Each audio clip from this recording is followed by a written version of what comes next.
Now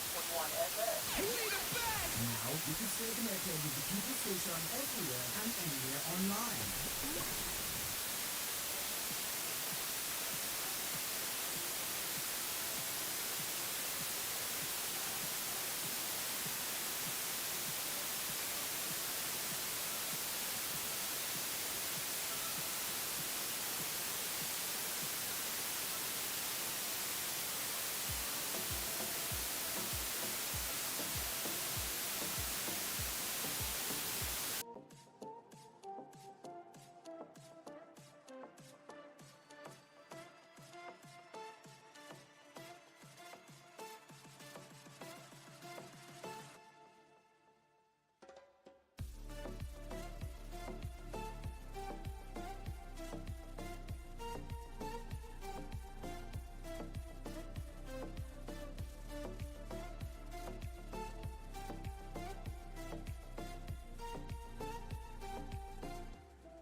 All right, a very wonderful good morning to you, beautiful listeners of Badegi Radio 90.1 FM, the People's Station.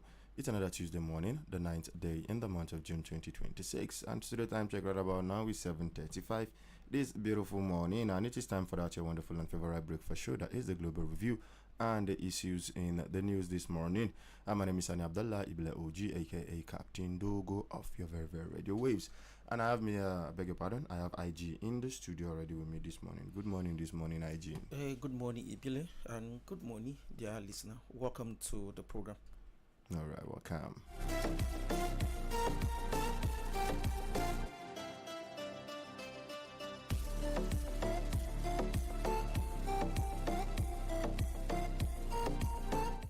All right, this morning we'll be kicking it off with the Punch newspaper this morning, as we have the bold headline since from yesterday. Terrorist Den 360 freed as Borno captive recount starvation and death. Yes, we are still on this insecurity issue, right? Yes, to bedeviling the country. We also have a abduction, kidnapped principal denies bandit Sharia demand. Yes, there was that video that was trending yesterday, where this woman, I think she's now the face of the kidnapped victims, because you know, she has been the one that has always been speaking.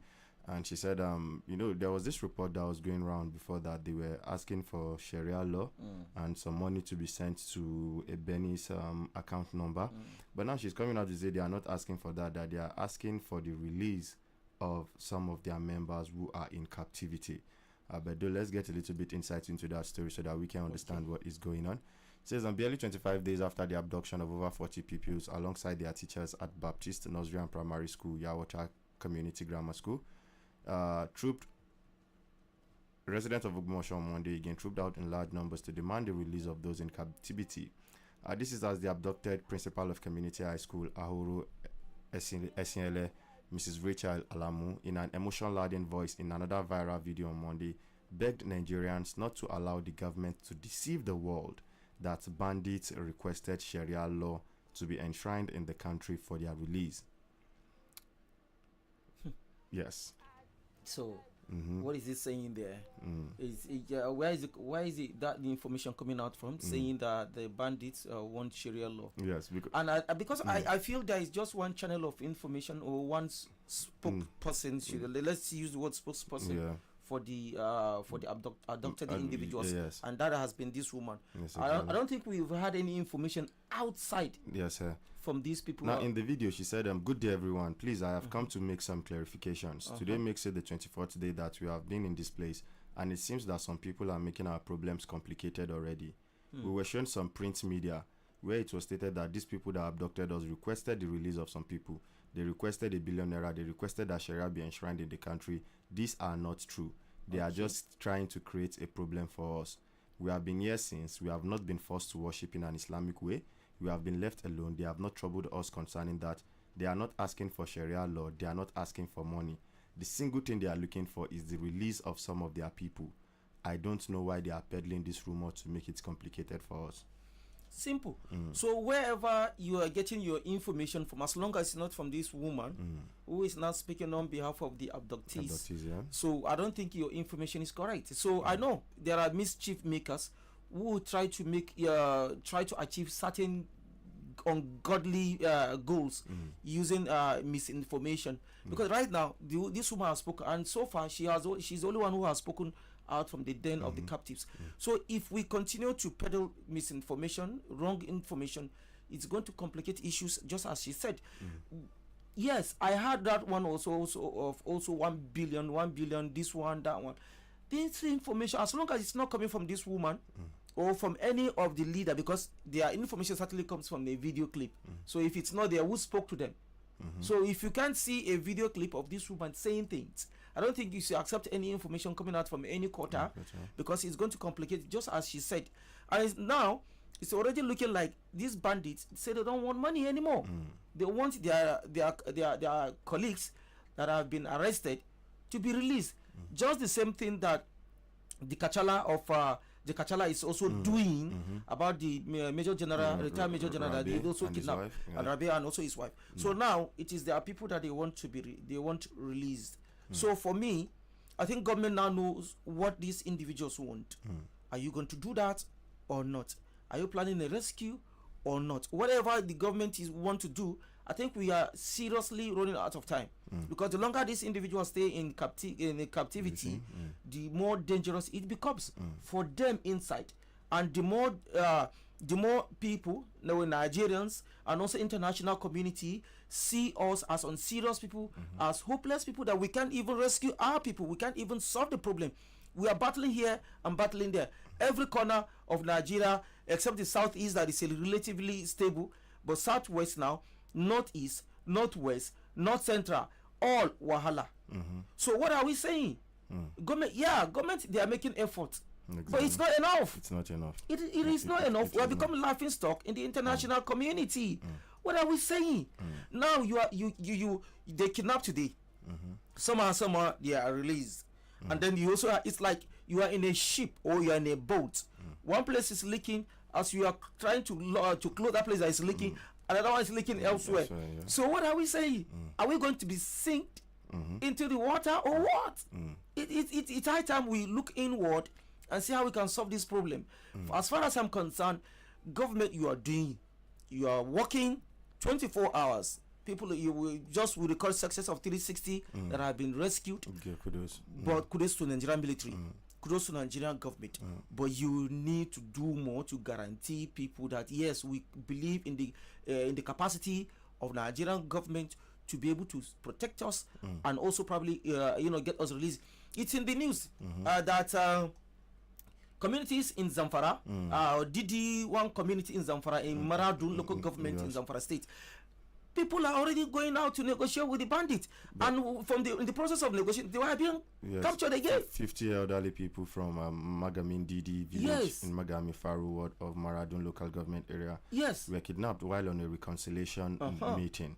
Jamo, the bandits kingpin in charge of Munsira Forest in Maradun LG of Zamfara, reportedly kidnapped them.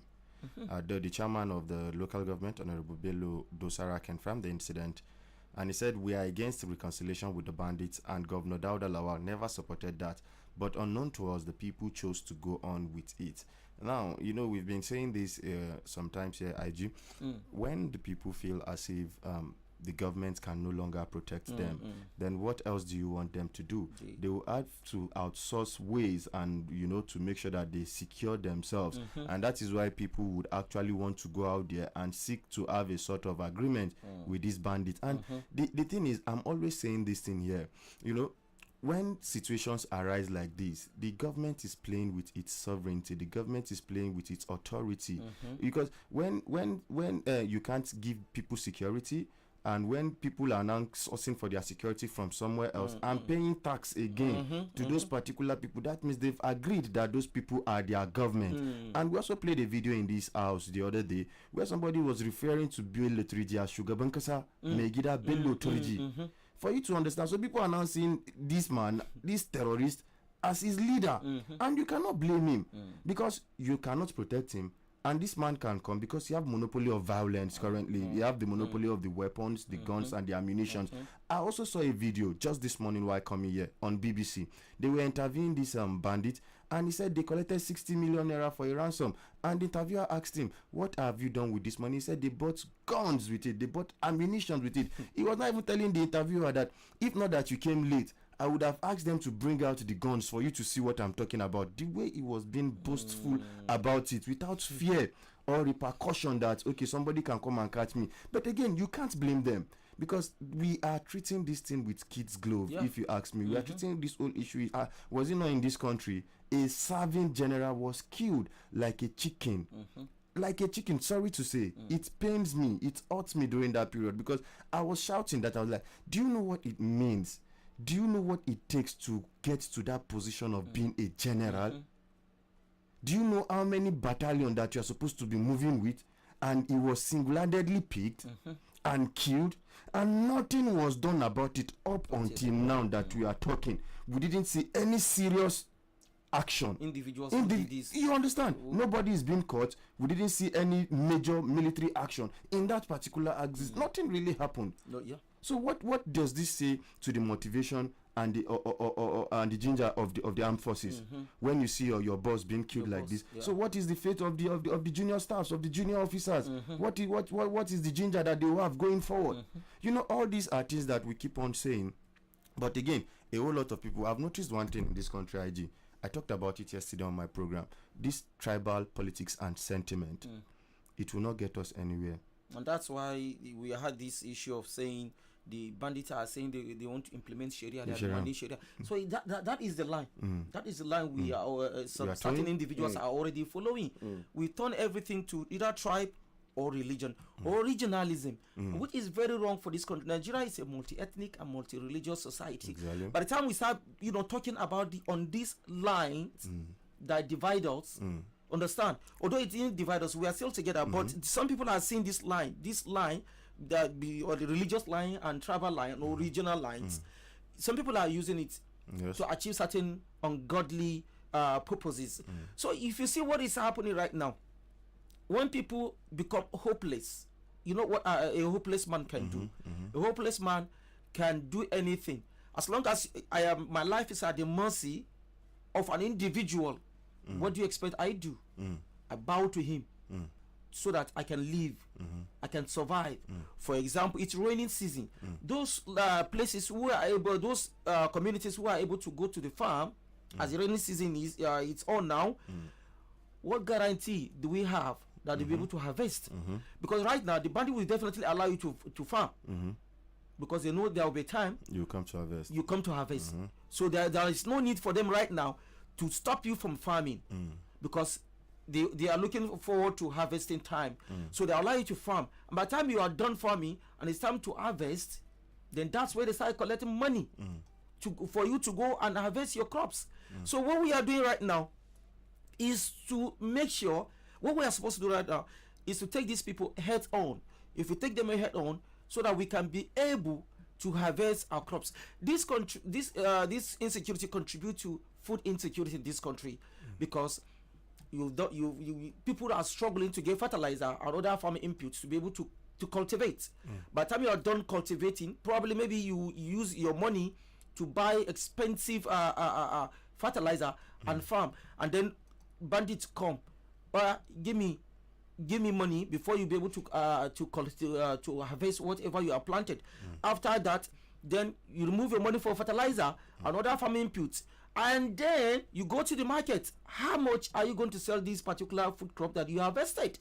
How much? Exactly. So, and to make it worse, by the time government also start importing food, allowing food importation into the country, what do you think is going to happen? It is going to crash this particular food item that this farmer spent a lot to be able to plant and also cultivate after paying all those sorts of ransom and whatever.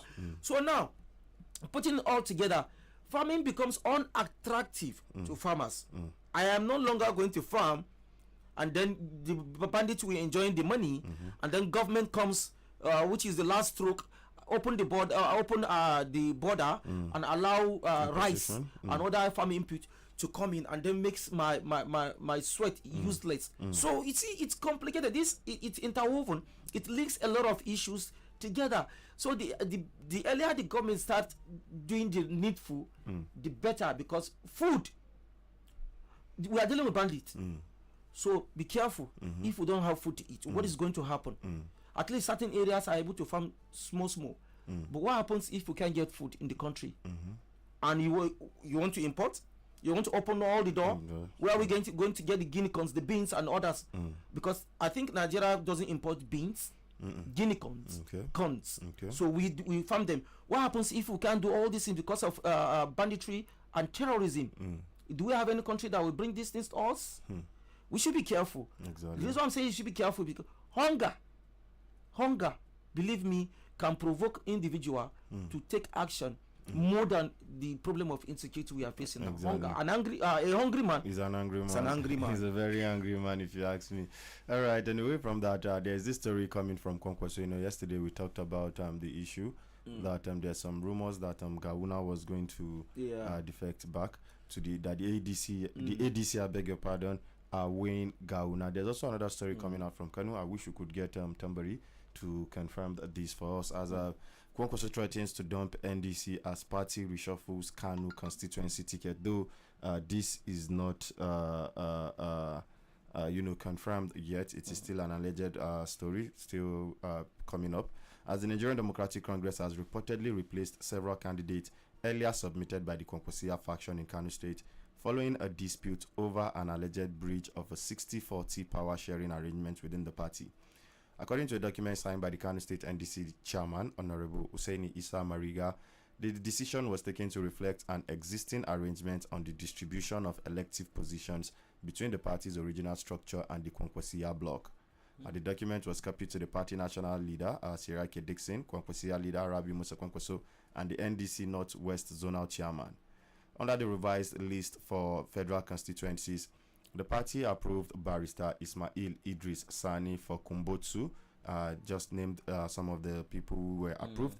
As adjustments were also made to State House of Assembly tickets in Dala, Taraoni, Kumbotsu, Ungogo, and Dawakin Kudu constituencies. Now, see, I think it's definitely we expect problems like this to come up. It's not a big deal. I think as I'm saying this, I'm thinking about the ADC in Niger State too. So at least NDC in Kano were able to sit together and allocate certain positions to different groups within the party. That is the original party members and Konkosia people who joined the party. So if Konkosia doesn't have enough seats as much as they want, then definitely you're going to encounter a problem, because they are probably the largest.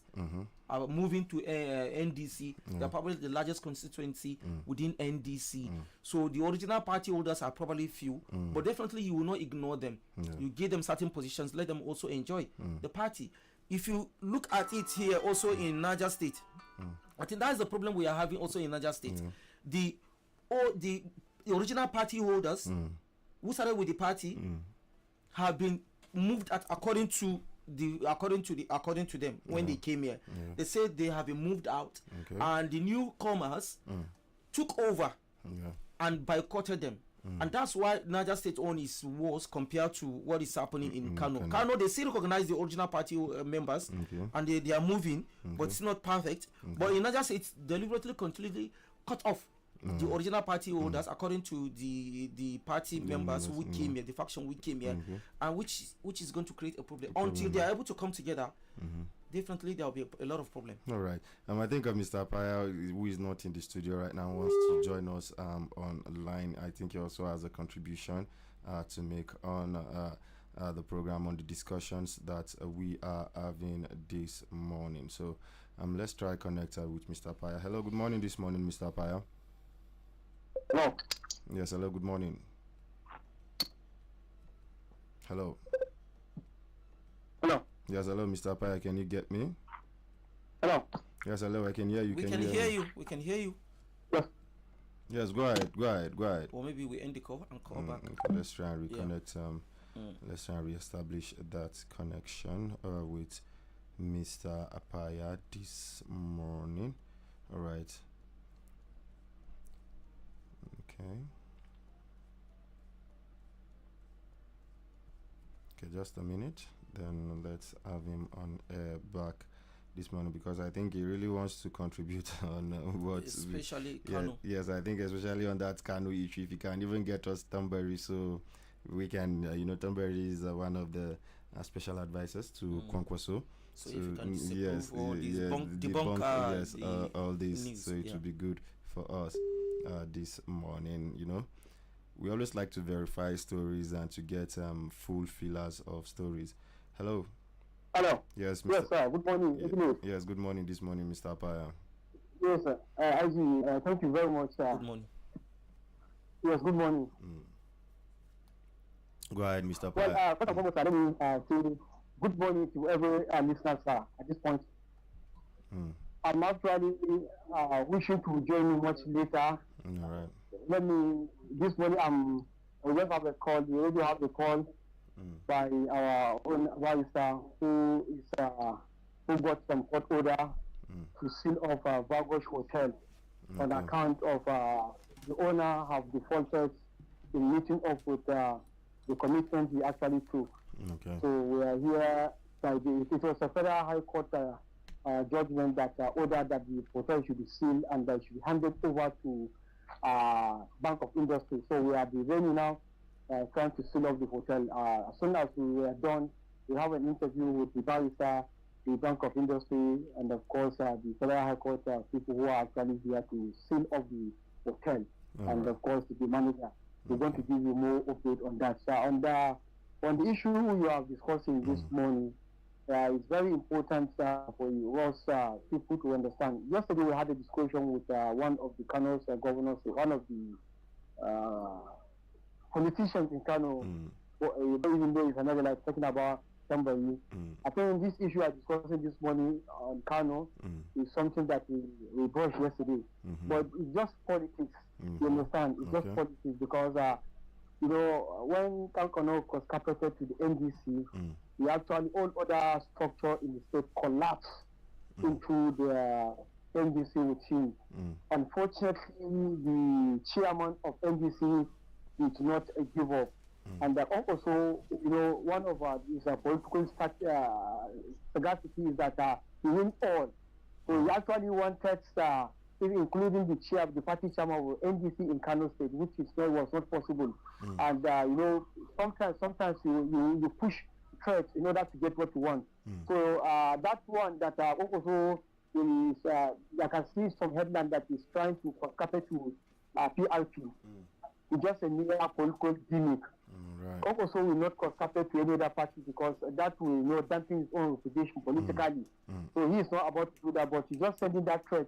And ever since that thing came up, the party national leader, which is Petro Siadiske, have actually intervened. So in all this time, there's some other problem. NDC is one party that is very clandestine when it comes to dealing with its internal wrangling. Any political party exists without internal issues, but the NDC, if you look at even their formation within 4 months, they are able to put a structure, and it's a rancor-free party when you want to compare with other political parties that have been on ground before them. So I think Okoso's story about leaving the NDC to another party is just a political gimmick. They have issues, but they will resolve the issue very no distant time. So that's basically what I want to say for now, except I keep on following the situation and there's any that I might come to say. All right, beautiful one. Thank you very much for that update, Mr. Apaya. And we'll be expecting the update from Vakosh too, as the development unfolds over there. Yes, thank you very much. All right, thank you very much, Mr. Apaya. So you had that IG. But again, some people would also tell you that if you are looking to take over power, then why not, create a new party, even though the other was frustrated. But some people will tell you that they should have sticked to the ADA, because definitely if you are going to join a new party, problems like this will keep on occurring over and over and over and over again. Now, I want to give us a timeline of events real quick. Between 1999 to 2013, we had the PDP dominance, where the PDP governed Nigeria continuously from 1999. It won 4 consecutive presidential elections and became the dominant political force in Nigeria. February 2013, the formation of APC came in, which took over. Now, we also had that of the SDP and was it the NDC that time? I can't remember clearly. During the time of them, when the June 12th election was annulled. So looking at this timeline, then we see that new political parties were always formed so as to take over power from the incumbent. But again, we are seeing this, even though some people will tell you that the NDC is actually, a new party per se. But again, you are going in there to meet some people. You were not among the people who actually created this party in the first instance. So definitely, there would always be some aggrieved members, whether we like it or not, because some people were there already with their own interests already in that party. So now you coming in now, we know politics is all about interest. They always say no permanent enemies, the only permanent interest that is there in politics. So now looking at all these, would you think, or would you agree with that school of thought that if they had sticked to the other in the first place, we wouldn't be having all this brouhaha of back and forth litigations here and there, I know agree here and there, if you look at what has happened before, like the coming of APC, it is only with coming of the APC that we were able to have a new government apart from PDP. So a particular party coming out itself, it's very difficult to wrestle power from the incumbent party. So it has to be a coalition. When you come together, you form a very big force, unstoppable force, and that is the only way you can wrestle power from the incumbent government.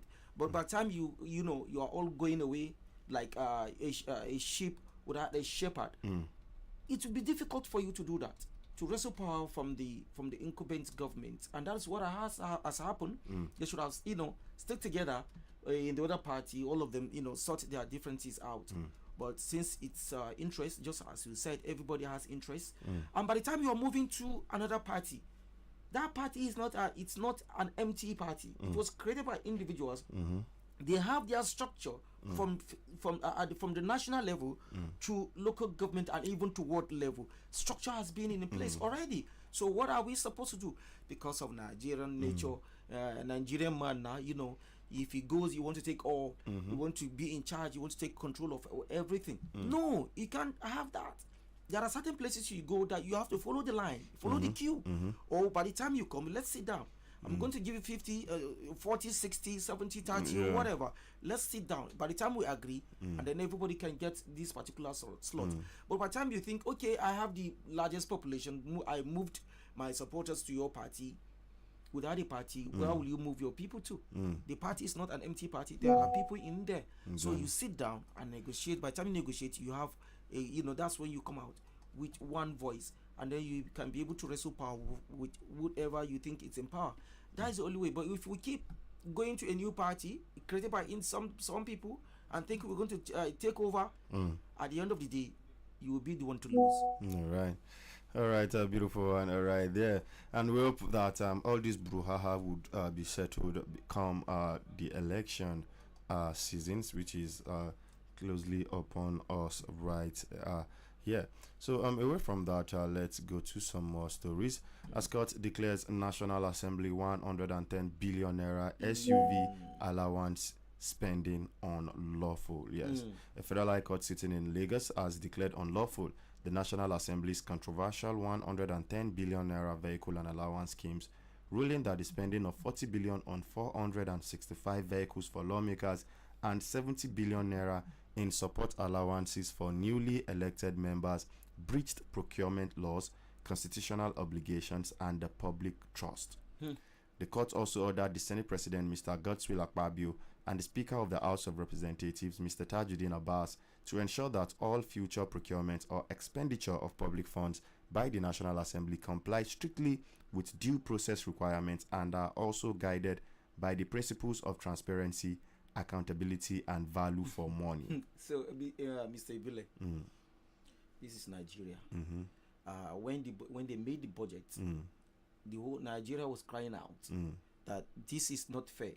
This is against the procurement law, and the Senate or the House, the National Assembly still went ahead and did whatever they think they could do, and they did it. They bought these cars. I remember there was outcry all over the country about this.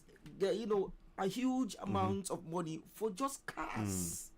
And Mr. Ibile, cars in a country where more than half of the people are living in multi-dimensional poverty, and it means there is a disconnection between individuals and the real situation that is happening in this country. Now that you've bought all these cars and given 70 billion naira to new members, what happens? You knew that you are not following the law until Serap came out and took this matter to court and fought it out. Now the court has declared that what they did is unlawful. Are you going to get these monies back? Nah. Are we going to get these monies back? Nah. And now we are not going to get this money back. And people are crying. People are dying. Poverty is rising. Farmers are crying. We don't have drinking water. We don't have good roads. Schools are dilapidated in this particular country. And we have individuals, few individuals, macroscopic individuals, enjoying these largesse, and whereby the people are suffering. And we have a very stubborn Senate president who will do anything he wants to do because he knows that nobody will stop him and no law will catch up with him. We cried. All Nigeria cried that this money is too much for these particular individuals. And by the time we are done in 2020, next year, we're going to see another budget. We're going to see another budget carrying the same money. So now the issue is this. The law, the court has declared it unlawful. When someone breaks the law, what should happen? If you break the law, it's unlawful. You should face the consequences, right? Consequences of the law. It's Senate President Godswill Akpabio and Speaker of House of Representatives Tajuddin Abbas. What is going to happen to them? Are they above the law now? Because the law has already said it's unlawful for you to do that. You've broken the law. What is the what is going to happen to these two individuals? Because they are the ones who are in charge of this assembly. So Sunchibulus Kenam. Sunchibulus. The money is gone. It's gone, and nothing is going to happen. Nothing is going to be done about it. But believe me, if an individual who steals a chicken, what would have happened to him? The whole world is going to know. Yeah, the whole world will know. If he's not careful, he'll be stripped naked in the streets and then taken to the police station. That is, if he's lucky to get to the police station alive. And when he gets to the police station, he's taken to court and he's given years or months in prison. And then somebody who steals billions, hundreds of billions of naira of people's wealth, nothing happens to them. And we will see them, they intimidate us. And this is the particular individual who say, you guys should go and be protesting while you people are suffering. We will be at home and we'll be enjoying, we'll be eating. What are we saying? Is this a country? Is this how we're supposed to do? Is this how we're supposed to do? By the time people's leaders start saying, lead by example, they are telling followers to lead by example. Are you leading by example? You can imagine what these monies would have done for people in this country. It can drill boreholes, Exactly. upgrade schools, Exactly. bring up ICT centers in these schools, upgraded ICT centers, because the world is moving and we are nowhere to be found. So if you can have AI, artificial intelligence centers, scattered across all local government in this country, believe me, where we will be by now, and give us 10 years from now, if all these things are put in place, Nigeria will be competing with other countries, and we wouldn't need data centers in Dubai or Qatar or any part of the UAE, because we're going to have our own data center. Just look at what is happening recently. The Nigerian government has want to withdraw the monopoly of one company that is given MTN, Glo, and other network the services of borrowing data and borrowing money, and then you pay when by the time you recharge, they remove the money. Do you know that this particular company, it's not here, it's in Dubai? This company, this ICT, is in Dubai. So Nigerian government is now trying to make sure that they open it up, no monopoly, so that every company can come within Nigeria. Okay, by the time we have this company, who are we going to employ? Are we going to employ foreigners? So that's why we will have to, spend a lot of money in ICT and AI, so that our people will have this knowledge. Even if a foreign company is coming, we can also have people to be employed, or we can create our own. But when these monies are taken into private pockets, then we will not be anywhere to be found. We won't be anywhere. Now, I have to agree with you, IG. We have one problem in this country, and that is accountability, transparency, when it comes to our dealings, both in the government and even the private sectors. And 110 billion naira is a whole lot of money a whole lot can be done with that money. Now, people will tell me that the naira has been bastardized, but there are still some sums in naira that you will call that is still huge. Yes. No matter how much the naira has been bastardized, no matter how much the naira has been devalued, there are still some sum of money that are huge, and you can do very much with it. 110 billion naira can build you hospitals, can build you, can get you if you invest that money into electricity, you can invest that money into water to give your people water. You can invest that money even into the schools. Do you know how many structures that 110 billion naira will go to give you if you are building in? Just share it amongst the state, choose some local government. At least these are things that you can see on the ground. Now again, it begs the question, why would you be using taxpayers' money to fund the lifestyle of political office holders? It's funny. If you really want to live a luxurious lifestyle, then you should have your own business that you are doing to fund that your lifestyle. We always like to copy United States of America, where with the democracy and everything, but it is only when it is favoring the political elite that is when. But if it is not favoring that, they don't like comparing. Now, it will interest us to know that a whole lot of lawmakers in the United States, though we have career lawmakers over there, but they still have their own external businesses that they are doing, irrespective of whether you are a lawmaker or not. So you are earning money from that place. So the money you are getting from that place, you can use to buy all the SUVs. You can use to buy the latest 2026 Lexus. It don't really concern us. But this taxpayers' money, another problem I have is, how can you sit down in the House of Assembly and appropriate spending for your own self by your own self? Nobody is going to check and balance that. Okay, this thing that you want to buy, does it make sense? Who is overseeing it? Nobody. So how can you people just gather yourself inside that place and sit down and decide within yourself that this is what you want to do and this is what you are going to do, and you have done it? And the president also assented to that particular thing. Yes. For crying out loud, in a country that have laws, that have constitution, now they will tell you another, they will tell legislative autonomy. But let's be realistic. Legislative autonomy, is it over the constitution? It's not. We have procurement laws which supposed to be followed to the letter if we have been a serious country. And this is a very serious issue, IG. Now, what is going to be done? After. Is there any penalty? Will those cars be retrieved? Or is there a way of recouping the money back from them? For where? The judge has already said this thing is wrong. But from the judgment, I didn't see anything like any punishment at all. It is just go and sin no more. Oh yeah. Just a Your tap on the sister hand. for- Your sister forgive you. Go and sin no more. You understand? And now, like you said, a ordinary Nigerian now steal a chicken or a goat, it will be all over everywhere. They've caught a thief. He's sentenced to 10 years in prison. We were here in this country now when somebody from Oyo was sentenced to life in prison for stealing a chicken. For stealing a chicken. And when the matter got to the governor of that time, the governor, he was they said this man, he came with cutlass. He said it's armed robbery. He said he came with cutlass, for crying out loud. Cutlass to come and steal a chicken. How will somebody carry cutlass to come and steal it? Like, let's even agree that he came with cutlass to steal a chicken, and you are giving him life imprisonment. What about the person who stole taxpayers' money, running to millions of dollars, billions of naira? And nothing is being done. The only thing you do is, okay, how much you steal? How much you steal? How much remain?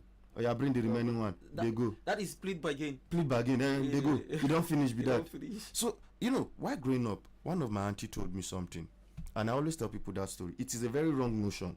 But she said, Aburo, if you grow up, if you want to steal, don't steal small money that they will use Akurekura to come and carry you. Steal big money that when they will come with car that have AC. They will be telling you yes sir while you are entering inside the car. I remember when I was serving in Port Harcourt, I was the CDS president, and we have to do sensitization and the rest. So I had to invite the chairman, zonal EFCC zonal chairman of South. So I invited him over so that we core members can interact with him. And during the interaction, I asked him, sir, why have we not seen people being prosecuted, despite the fact that everybody knows that they've stolen this particular money? And he said, people steal money. By the time they want to steal money, they steal enough to be able to pay lawyers who know the loopholes in the laws or in the constitution. These lawyers, they know it very well. They know the problem in the constitution. So they explore these loopholes. So by the time they explore these loopholes, at the end of the day, what they are going to do is, all right, government will now say, bring. The reason why government is saying, let's come and do plead bargain is that by the time the case continues to go and on, government is spending also. It's not you, the person being accused is one spending. Government is also spending by going to the court. So now, government will feel that these lawyers are, at the end of the day, are prolonging the case. So what do we do? All right, they invite the accused person. Okay, how much is even the money? Okay, the money is so billions. All right, give us so. If it's like 5 billion, okay, give us 2 billion or give us 3 billion. You can go with the rest, and that's all. So now, by the time people, by the time the new people that are coming are noticing this is how it's done, they steal. If they want to steal, they steal for lawyer and they steal for plea bargain. These are some of the reasons that that people are stealing. So that's what I'm saying. So these are the problems we are facing right now. But in this particular scenario right now, the National Assembly, who are the lawmakers, it's not because you make the law doesn't mean you will break it. This law was made in the National Assembly. The law of procurement was made in the National Assembly. So because you made the law doesn't mean you will break it. Now you've broken it. What is the judiciary supposed to do? Because we expect the judiciary, the executive and the legislature to be independent. And what is your function? You oversee what other people are doing. If this one breaks the law, you call them to order. What is the executive saying? The judiciary just say, okay, what you did is unlawful. We expect judiciary to have taken an action, invite these people, use the police or other security agencies to bring these people to the court. This is what we were supposed to see. But this is Nigeria. Are we going to see that? Believe me, don't expect anything to happen from breaking this law. Nothing is going to happen. Nothing is going to happen. But again, when you look at the economic hardship that people are going through, and you see the kind of spending that we are seeing from the government coffers, it begs the question, while we are suffering. But I remembered, was it the Senate President? It was Senate President who said, while we were losing our belts, eating well, and they can keep on being underfed per se. Yeah, I can't remember the exact word he used. But again, when we are seeing all this happening, and Nigerians are not being angry enough, Nigerians are now getting to a stage where we are now okay with everything that we are being fed with. I remember the governor of Kwara State. He said when he came in, when Tinubu came in, he made one important when during the Salah celebration, when they went to Lagos to celebrate with the president. He said when the president came in and they called him that, you know, he's the chairman of the Governors Forum. They said they wanted to remove the subsidy and devaluate the naira, and he was like, no, we can't do that. Nigerians will revolt. Because look at what happened when Jonathan removed the subsidy. Yeah. Nigerians revolted. It became a national issue. But he said, Tinubu said, no, we must do this. And they went ahead to remove it. Then he said he was expecting Nigerians to revolt. But Nigerians didn't do anything. We were shocked. That was the English he used. He said we were shocked that Nigerians didn't revolt. And that is why I have to tell you this, IG. I'm not inciting anybody this morning, but it is just the truth. It is because Nigerians are no longer complaining. That is why a whole lot of things that are being done now are being done. Nobody is saying anything. Everybody is just taking it. It is normal. Let's just move. Let's go. It has happened. Since you no touch me directly, since you no consign me directly, no wahala. Let's move. But this thing, one day, he go come back, can't touch you, whether you like him or not, because you are still inside this country. It's already touching everybody, because we're already inside this country together, all of us. The bad road, we deploy them together. Water we know day, we dey hear them together. Light we know day, we dey hear them together. Hospital we know day, we dey hear them together. If Boko Haram bandits stop you for road, they no go ask you your tribe, they no go ask you your religion before they carry you enter inside bush. If you think say you dey hide for town, your relatives they dey for inside bush. You say one day something fit carry you go village. Something fit carry you go village. They fit carry you to for road. So people needs to start speaking up back. Where is this spirit of speaking up? We always know Nigerians as quite okay. Fella don't sing finish. You say Nigerians is suffering and smiling. Now what we sabi be that. But again, times before, we've seen situations where Nigerians stood up for their right that no, we won't agree to this, and then we'll find a way of coming to a level playing ground with the government. You know, we'll come and agree. We will not. You say okay, you are going to 200 naira per liter. We say no, we no figure 200 naira per liter. Then we'll find a way to meet maybe around 150 something. You know, and everybody is happy. But today, reverse is the case. That reminds me of Amechi, who said some times ago that Nigerians are not ready for change. Nigerians are not ready for change, and that's why things are happening and everybody's going back to sleep. And that reminds me of one phrase by late Bola Ige, who said, "See, don't look attitude of Nigerians. See, don't look. You're just sitting down and listening what is happening, and you are not making any effort to speak up." I think I prefer we to speak up. Speak. It's better. By the time you speak, you'll be heard. Exactly. And if you are heard, then at least it will send a message to those who are leading the country on issues, that policies and corruption that is happening within the country. Then probably if you continue to speak, don't say we are tired. We should not be tired. You should not be tired. Why would you be tired? The media should not be tired. Let's keep talking and talking. Even top world countries keep on demonstrating, keep on protesting when they see Kenya, they just added money on bread. Look at what happened. Everybody was outside that. No, but in Nigeria, bread now is a luxury. IG, currently now in this country, you can't, anything you want to do now, you have to press calculator. Yes. It has gotten to that extent. I was just coming, somebody was reading, he said our gas finished. Then the children said they wanted to eat shawarma. Then the wife said, her husband said, okay, let's go and take shawarma. That there were 5 of them total. But when she punched her calculator, how much is shawarma and the drinks? That is around 35,000 naira. And it will take her 24,000 naira to feed gas. So she told her husband, Oga, leave the shawarma. Let's go and feed gas, JJ. A kilogram of gas, is depending on where you are, 2,000 naira. You know, and in the country that has the largest gas reserve in Africa, and 70 or 60%, more than 60% of our gas is being exported outside. It's crazy. We are not being used, and demand in the local in the country, within the country, is demand is high. It's high. People are buying, people are demanding it. Why are we exporting it? This is exactly why Dangote came. He has already seen the market within the country that he can supply Nigeria enough petroleum, and which he has done. He has done. So can we also have another gas company that can supply us gas enough for this country? The government needs to do something about it. Reduce the gas export. Give to local demands. We need this gas, but we are not able to have it. Exactly. Africa's largest gas reserve, and yet we are crying that the gas is expensive. People are using gas at home for cooking. We also need gas for electric power generation. Then why are we exporting it?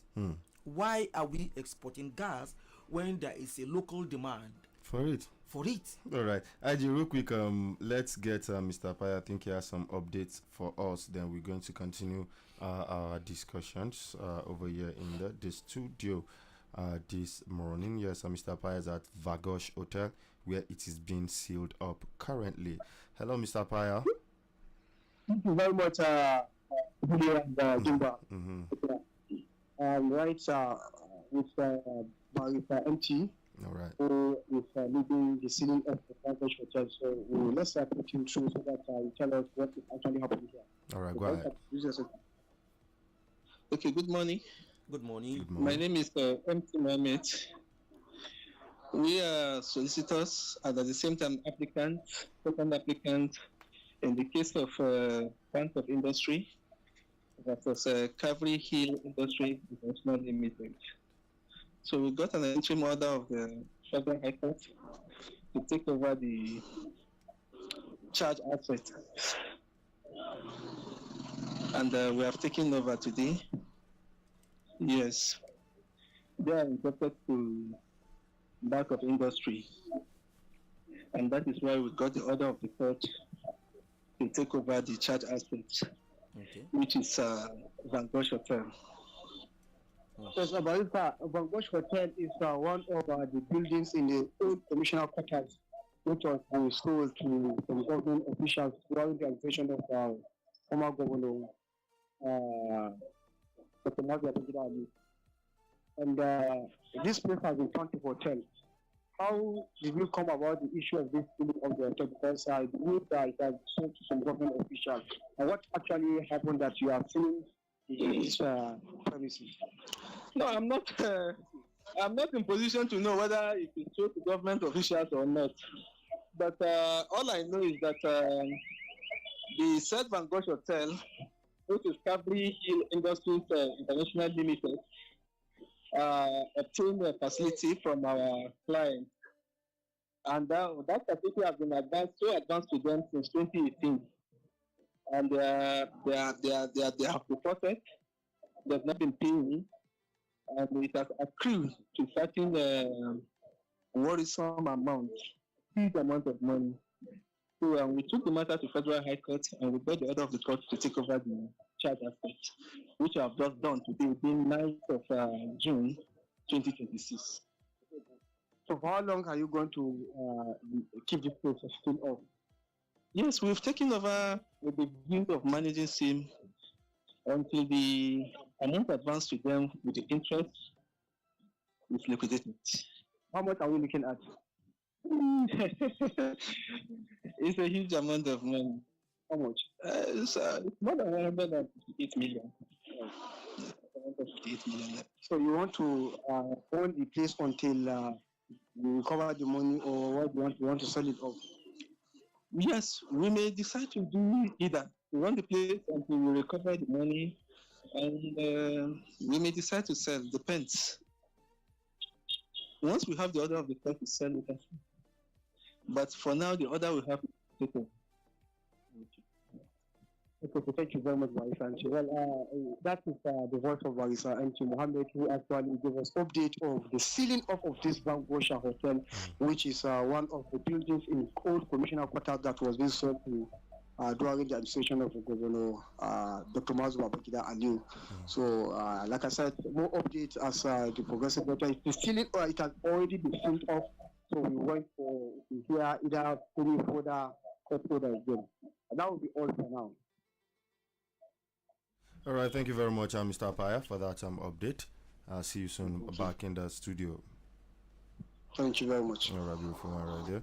All right, and that was Mr. Paya from Vagosh Hotel, which has currently been sealed, yes, by the court over, I think, some 158 million Million naira. naira issues with the Bank of Industry right there.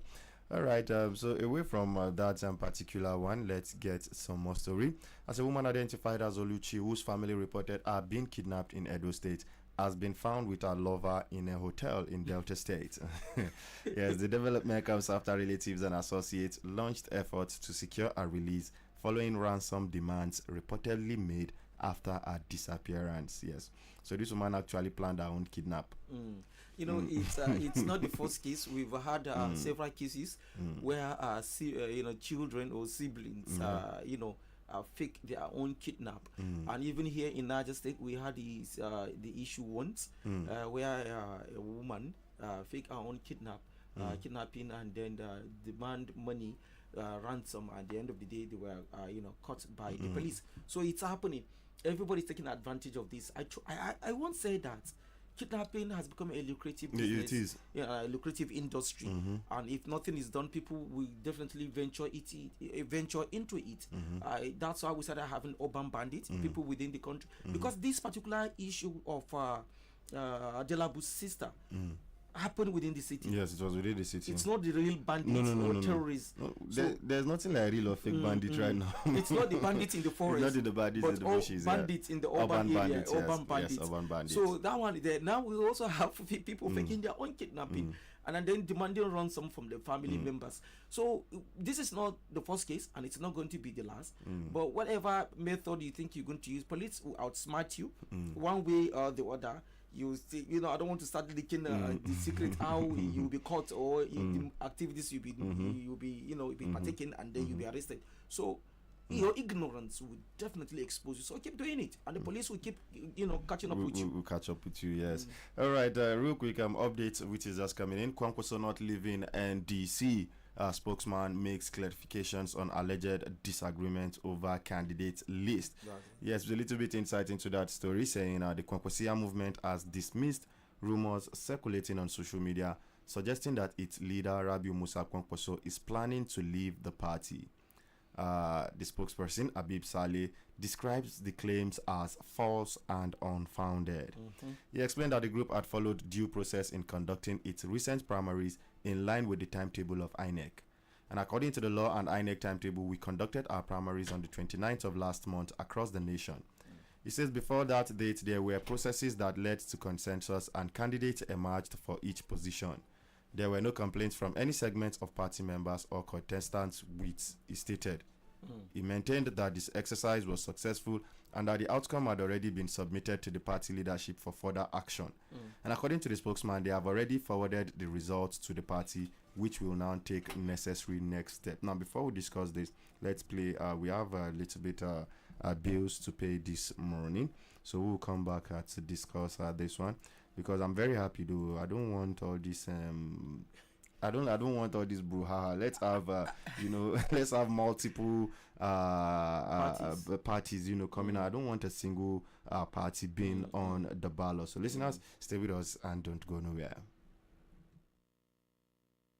The Degu Radio. You're not going anywhere. We'll be right back. We're going on a commercial break. We'll be right back. We'll be right back. The National Agricultural Development Fund (NADF), in collaboration with the Niger State Government, invites you to the North Central Flag Off ceremony of the Renewed Hope Farm Input Support Program. This economic and social impact intervention will provide free fertilizer to over 128,000 smallholder farmers in Nigeria, thereby advancing the renewed hope agenda of President Bola Ahmed Tinubu on food security and sovereignty. Special guest of honor, Dr. Aliyu Sabi Abdullahi, CON, Honorable Minister of State for Agriculture and Food Security. Chief host, His Excellency Mohammed Umar Bago, the Executive Governor of Niger State. Date Wednesday, 10th June 2026, July 2026. Venue Trade Fair Complex, Pico Road, Mina, Niger State. Time 9:30 a.m. prompt. Announcer Mr. Mohammed Ibrahim, the Executive Secretary and Chief Executive Officer of the National Agricultural Development Fund.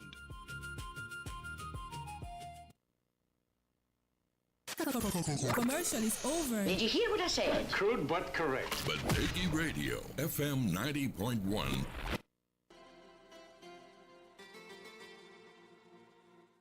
Yes, our listeners, welcome back from that real short break that we had right here. So, IG, again, there's no smoke without fire.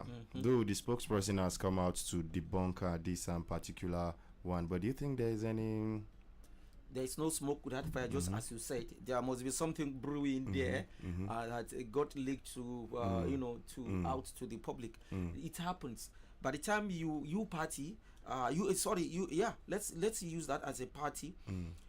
Within this particular party, this particular group, you feel your position is being threatened, unlawfully, or because you are being intimidated. You can decide to leak the information to the media. It's done everywhere, and let the whole world know while you are still negotiating. Leak that information out, which an anonymous source within the party and stuff like that. That's how they get this information. They are real sometimes. So by the time this information gets out, then the public opinion will now weigh towards either a particular side, because if you know you're on the right path, definitely public opinion will weigh towards your side, and the other party will not be happy. So at that moment, it's like a pressure. Put a pressure on you, leak the information a little bit, and then the other party will come to an understanding that yes, let's get what this particular individual. It's give and take, and then you settle the matter. All right, it's a give and take at the end of the day. Yes, all right. Let's go to the foreign scene. It's been a while. Trump calls for Israel, Iran to immediately stop shooting at each other, as Trump also says he warned Netanyahu that he could face Iran alone. Yeah, it's the ceasefire, as far as reality is concerned and common sense is concerned, Israel and the United States have no held their own end of the bargain. The reason why I'm saying that is this: by the time the Iran went into an agreement with US and the Israel, one of the agreements was that Israel will not touch Lebanon. Lebanon is part of the agreement, but Israel continued to bombard Lebanon, all part of Lebanon, including the southern part, which they've just entered. And then also, one of the agreements is also that United States will allow Iran to operate control of the Strait of Hormuz. But what happened? Trump ordered United Nations Navy to blockade Strait of Hormuz and start seizing Iranian ships. So you can see, this is what is happening. The United States government and the Israeli government have already broken the law, and the Iranians have been patient enough to absorb all the pressure, and to the extent that Lebanese and Hezbollah thought the Iranians are no longer with them, because they were watching Israel bombing Lebanon day and night, and they were not happy with that. So what happened then? When it's about to get out of hand, that was when Trump was saying with one newspaper, Axios, he told the editor or reporter from Axios that okay, he's going to talk to Netanyahu. He even said that, you remember that one that they say he used F words against Netanyahu, and also told Netanyahu that if not because of me, you would have been in prison. Exactly. So I think it has gotten to that level that Donald Trump will no longer take the recklessness of Netanyahu, because with that there will never be peace. If Netanyahu keeps bombing Lebanon, Iran will not take it, and the world economy is already suffering as a result of what is happening, because until agreement is reached, Strait of Hormuz will be closed completely, except you have an agreement with the Iranian government, and then you'll be allowed to go. So the pressure on the United States government right now is economic pressure. Countries are suffering because of this. So for that reason, Donald Trump has no excuse rather than to call Netanyahu, call him to order. You can't keep bombing Lebanon while Lebanon is part of the agreement to be there for a ceasefire. That is what is happening now. Exactly. And yesterday there was a temporary pause on the fighting, though. U.S. President Donald Trump told the Financial Times on Monday that Prime Minister Benjamin Netanyahu won't have any choice but to accept a deal with Iran. He said, "I call the shots. I call all the shots," said Trump. He doesn't call the shots, that is Netanyahu. He added that Sunday's Iranian missile attack on Israel will not have any impact on the deal, according to the FT. And he says, "We'll see how it ends up, but they were attacks that did not kick at all." He says it's one of those things that's been going for 3,000 years or 47 years, depending on how you count. On Sunday, Trump asked Netanyahu to avoid striking Iran in retaliation for the recent Iranian missile attack on Israel. As Trump further told KN News that Israel has responded enough, no need for more. Trump says U.S. very close to Iran deal, and later on Sunday, Trump told Axios that the U.S. is very close to a fine deal with Iran. He said, I don't want it to blow up because of what is happening now. Trump added that Iran strikes didn't hurt anybody, saying that he hopes Israel does not retaliate. And he says, if Netanyahu strikes them back, it's just gonna keep going like the last 47 years or last 3,000 years, said Trump. And earlier on Sunday, Trump urged Iran to get back to the negotiating table. And he said, what I would suggest to Iran, you've shot your missiles, that's enough, get back to the table and make a deal. Yeah. What Israel, what Netanyahu is saying that, all the Zionists there, what do you think that what they are saying, some of them are saying is that they can execute any war in the Middle East without the help of United States of America, and this is what they have proven. But let me tell you the fact, they are lying to themselves, or it's just a matter of show of force. But Israel cannot fight any war in the Middle East without the help of United States. And right now, people are saying, no, the strike that is happening in the Lebanon, it's with the permission of the United States of America. Sometimes Israel and United States play the world, and it's only a fool that will not understand this. There is no strike that happens without the permission of United States of America. Because Israel cannot do it because they know the truth. So now, what is happening is that Iranians have come to understand that while the United States and Israel are talking about ceasefire, it doesn't mean really a ceasefire, because there is a ceasefire in Gaza, and Israelis are still bombing, killing people in Gaza. So what are we saying? So that's why Iranians feel, no, we can't take this any longer. A shot for a shot. Let's keep going until you understand and come back to it. An eye for an eye, Yes. All right, though, there is a ceasefire, like I said, since yesterday, though it is fragile.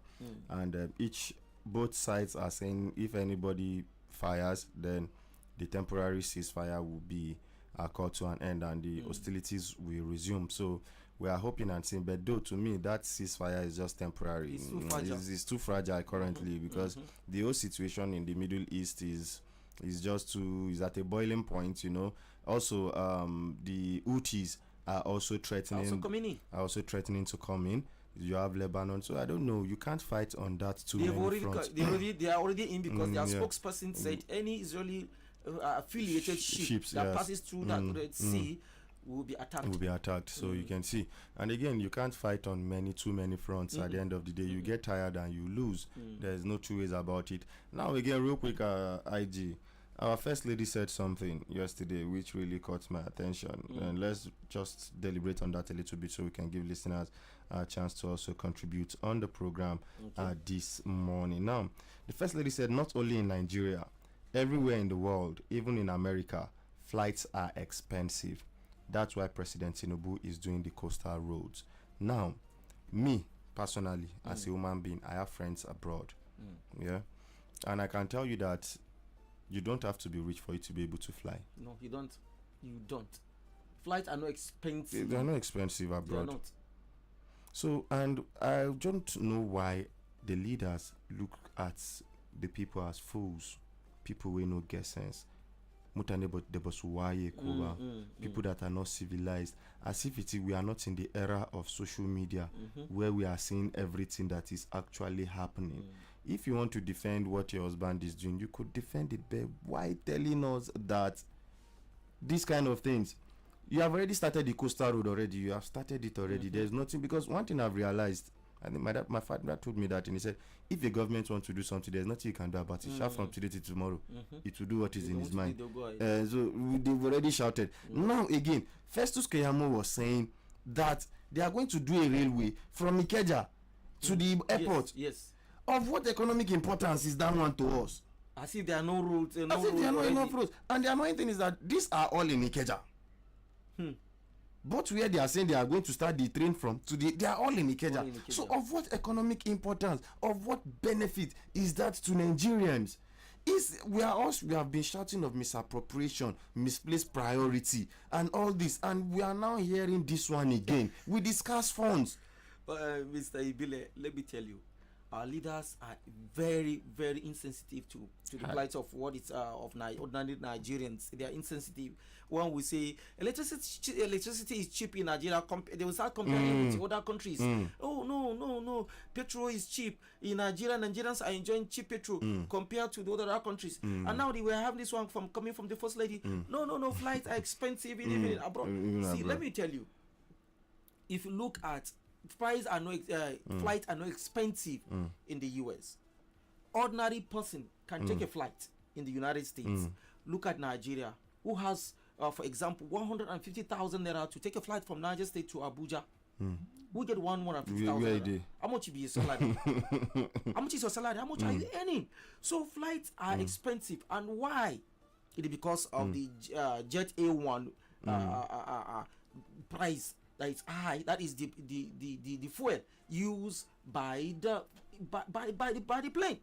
Why should the flight be expensive in Nigeria? Because it shouldn't. Nigeria has the oil. From the crude oil you extract the fuel you use for aeroplanes, for planes, right? So why should it be expensive? So now, what is the use for this Ikeja rail line from the airport to Ikeja? What is this within the same vicinity, within the same local government? Why do we need it? What are they selling there? It's just people coming out from the airport, going back. And then, believe me, in Nigeria, anybody that is coming out from the airport, you can afford to take a taxi, Uber, Uber. You can take from Uber. from the airport, from Ikeja, Murtala Mohammed Airport, to any part of Ikeja, and then from there to any part of Lagos State. What are we talking about? The north. Is there a real good train connecting the north and the south right now as we are talking? How many trains move from the north to the south? And the goods, the farm inputs that we have, they go by road. They go by road using trailers. Some of these trailers die on the road.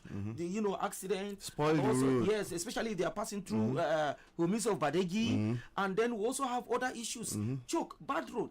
So now, what happens if you have a good road, a very good road, or a very fine rail system? See, people move from the villages in India to Mumbai and go and sell, and then come back and go back the same day with the train. Say it's like moving from Mina with train, with your tomato, with all your vegetables, to Abuja via the train to go and sell in Abuja.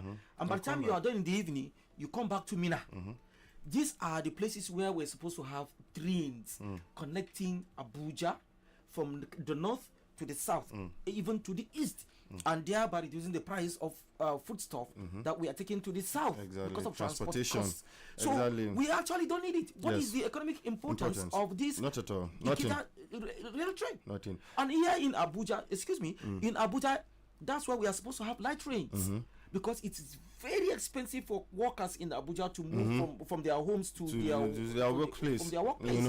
So you are not even putting any train in Abuja Metropolis. Abuja Metropolis. Now you're taking it to Ikeja. See, this is what Papa is saying. It's our turn.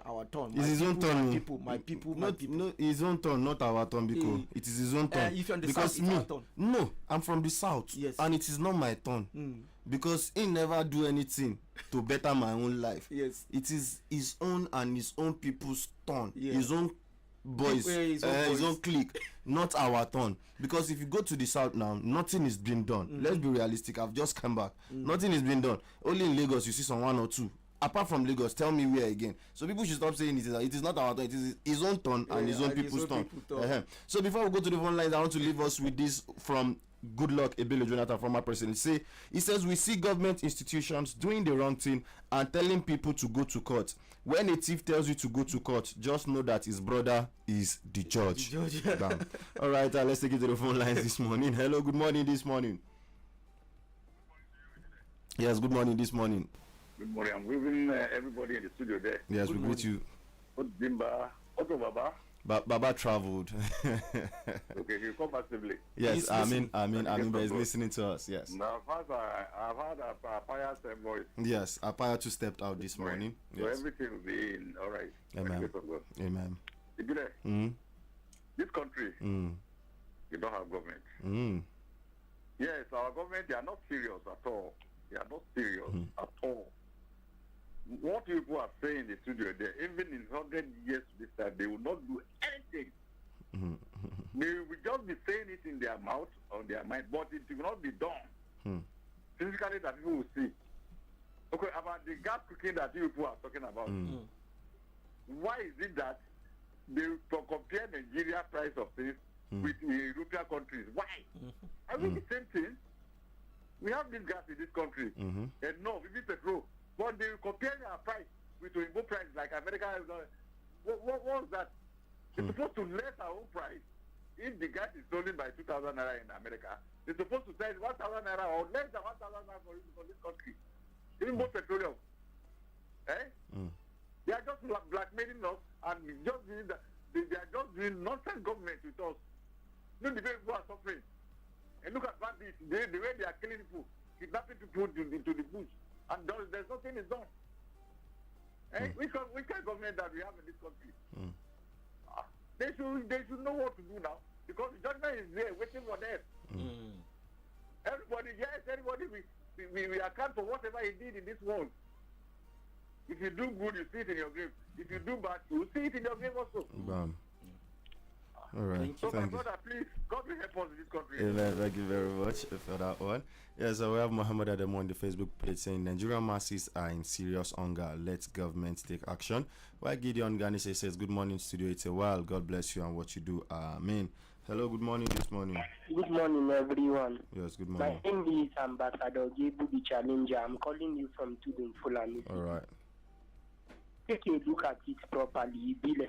How many governments do we have in Nigeria? Is it 2 or 1? You heard when somebody was even calling one bandit the president of this country. And we have President Ahmed Bola Tinubu.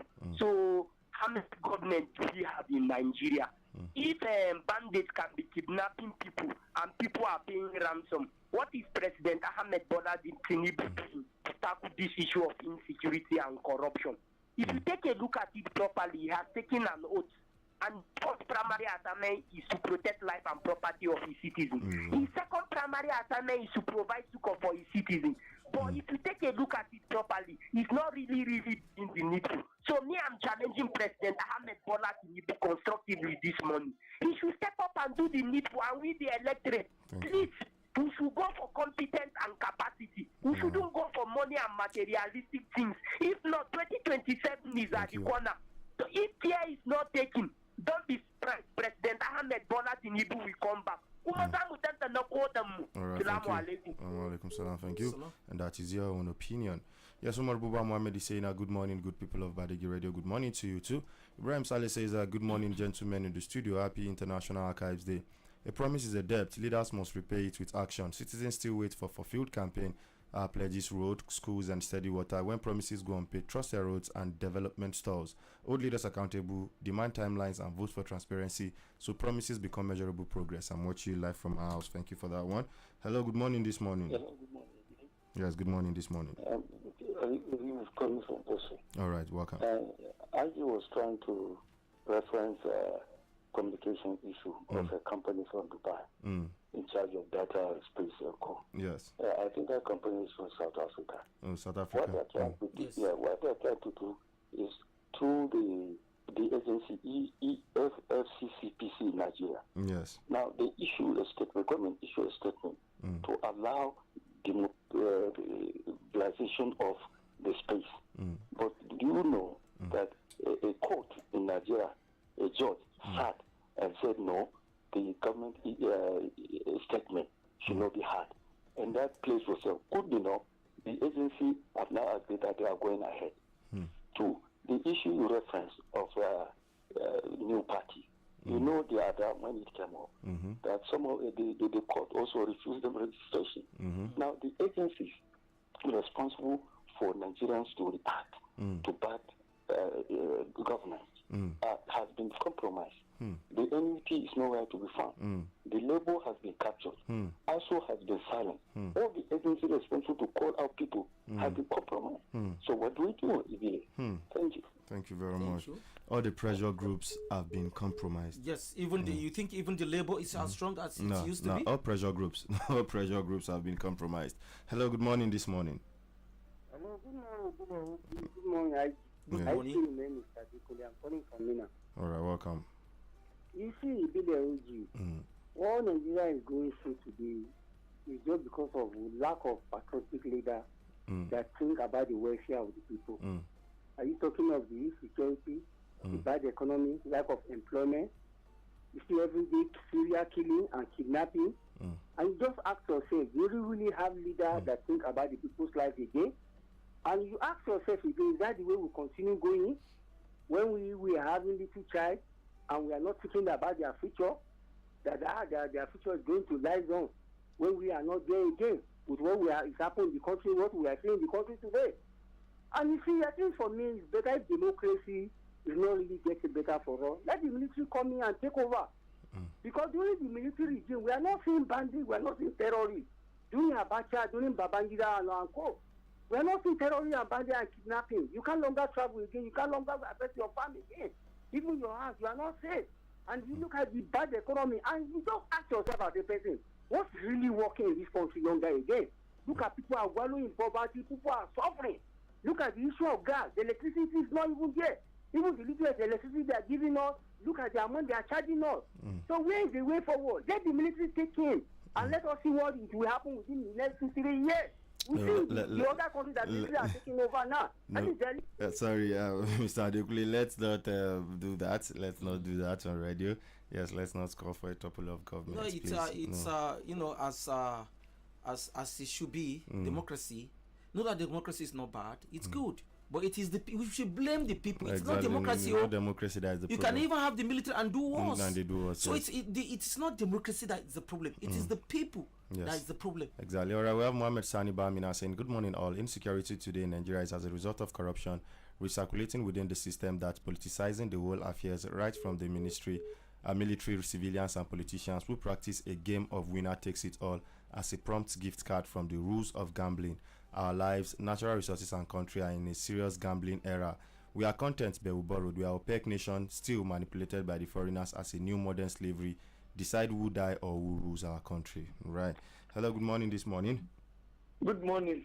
Yes. It's Aluta Senator Joe, calling you all the way from Amali. How are you? It's been a while, Aluta Senator. Exactly, sir. Good morning, sir. Good morning. Go ahead. Niger Light, good morning, you. Nigerians, nobody to campaign for you. Nobody. See, if somebody will come say, me, I am campaigning for the poor masses of this country. You're on your own, no? Well, because the poor masses that you see, they'll even make you to shame, say, they will shame you at the public. They will shame you at the corner. They will shame you at every particular place. Man in this country don't have ideology. Why? Because the big guys has pushed us to the wall. Poverty is knocking at every person, every home. Knocking? It's not knocking. It has already entered. It has opened the door already. Except the politicians alone. How many billions? You cannot see what the court has said. On Konkoso, the pressure is from the north. Konkoso has nothing to even say again. Why? Because he knew the northerners has against him. Konkoso was one of the best lovers that not want to deal with that. What the north is facing. All right. No doubt about it. We thank General Babangida for waking us. We, the northerners, both the Christian, the Muslim, or the pagan, everybody. What President Ahmed Bola Tinubu is trying to do to Nigeria, wallahi, it will give a chance for second time. Thank you. All right, thank you very much, Aluta Senator. As Comrade Ghana Jibri says, morning, the People's Radio Station. Watching you live from Kaduna, thank you. Musa Sarki says, good morning, Timbadi Radio. There is no sincere commitment by the opposition parties to change or displace the ruling party. They are more individualistic than being objective to Nigerians. Thank you for that one. Hello, good morning this morning. Good morning. Yes. It's my pa and Valley. All right. We have a you're calling from Tunga. All right, welcome, Umar. Okay. Those days had me to get you. No, so sorry about that. I don't want to talk about Nigeria. I want to talk about Middle East. All right, go ahead. The problem between Israel and America and Israel. You see, people they used to confuse me. And between America and Israel, they are twin brothers. You cannot separate them. Israel can never do without the backing of America. So saying that it had to prove their word against to attack Iran, all this is outside, but indirectly is in support. Israel Netanyahu can never attack Iran without the permission of USA. So all the things we are just praying God to bring peace, because the Middle East problem is affecting the world, the whole world, not only Middle East. Thank you very much. All right, thank you very much for that one. As well, I'm Nuhu Irimiya Kuta saying, morning, my guys in the studio. I've about travel for some time, so I have not been hearing him. Please, only God will save us. Yes, exactly. John Moses say, with have not good government in this country. God is saying, thank you. Aboki Masaya, good morning to you too. Bala Benue Tugai says, good morning, Billy IG and listeners. The current administration at the state and federal government level has caused lots of damages to the people. The cost of living is so high that one wonder how non-working indigenes survive. No matter how much you earn, it's just not enough to cater for your needs. Exactly. All the macroeconomic policies of this administration is centered on wealth accumulation for the government at the expense of citizens. Bandits now operate in broad daylight without fear, yet our security apparatus cannot apprehend them, but they go after critics like hardened criminals. All right, thank you for that one. I think let's pick our last call. Hello, good morning this morning. Good morning, Bill. All right, real quick, 60 seconds. Yeah. You know, what is happening in Nigeria, the masses are the support of what is happening in Nigeria. You know, that is why the government is there taking us, doing whatever they are doing to do. Because we, the masses, are supporting them. Just like yesterday that I hold the program. Somebody called and said, he's not going to support the Namiri, he's not going to do this. The other person said, if you need to talk about people that they killed in many years ago, what are we talking about? We only remembering what happened without thinking of the future. Look at the way they are killing people in the villages in the north. It's not talking about that one. Look at the way bandits are parading everywhere. It's not talking about that one. It's some people they killed in this and they're talking about not going to vote. We are not going to vote this one. Is it what he's trying to do now to change people's mind? Not for them to still vote the one that they are suffering in. That you as a person, you want to marry a wife and they bring out 3 wives. All right, I'm sorry I have to let you go right about now because our time is fast spent. I'm very sorry I had to let you go. And till tomorrow again, till we come your way, we'll get another outstanding edition of the program. IG, till tomorrow, yeah? I want to say thank you for joining us. I'll see you tomorrow.